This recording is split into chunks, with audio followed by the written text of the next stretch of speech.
Humans have always been fascinated by the unknown and the unlocked potential of the mind. And this week, a travelling show comes to the Spring in Havant that aims to leave its audience baffled as well as entertained. I try to mix as many different unusual, esoteric, strange and bizarre disciplines and skills to create one kind of evening of mystery and what I like to think of as performance not knowing. What I do has been described by many different people as many different things. Some people call it a psychic show, some people say it's a magic show, even hypnosis some people seem to think it is, although there is no hypnosis in my show. I'm reluctant to put any kind of label on the work that I do because my goal really is to leave everything open for the audience.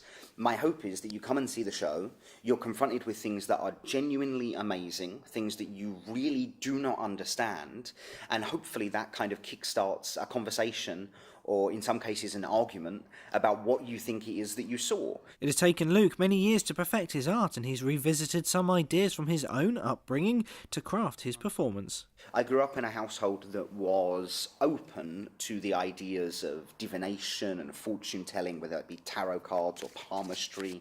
And then when I was a teenager, I did what I think every teenager does, which is rebel against your kind of parental belief system. And because of that moment, I went to a library and I got a book that was about psychic frauds. In these books, they teach you magic tricks. And suddenly I had this new passion. So I went in as this angry teenager trying to bust wide open the secrets of divination. And then I turned into this geeky teenager that loved card tricks. I kind of went full circle. And I started looking at things like tarot cards, things like divination, things like intuition again, but I think now from a more rational and pragmatic position. And these days I mix everything. Nothing's off the table. When you come and see my show, some of it's real, some of it's not, some of it's a trick inside my mind. It's a lot of different techniques all happening at once because I am just genuinely using my own intuition to tell me where to go next. So that's exciting because it means each show is different. Right now, Luke is in the middle of a UK-wide tour and invites his audience to sample the mystery arts. I think sitting and really being confronted with things that seem utterly impossible is not only good for the soul, it's good for the imagination. It's one of the rarest feelings we can ever experience, and it's also one that no other form of performance can give.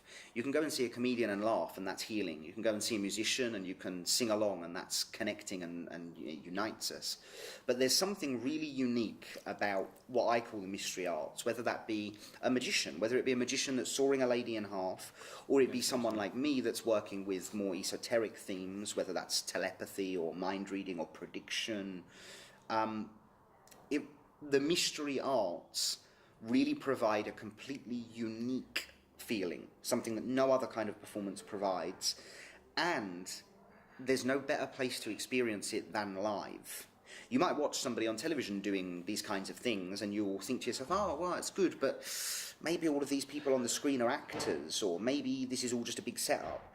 But when you come and see it live and it happens to you, you know that you're not an actor, you know that it's not a setup, and suddenly the feeling is real. So that's why I invite people to come to the show, because I think it gives them a feeling that's brand new, that no other kind of performance can give. This is Richard Stringer for That's TV.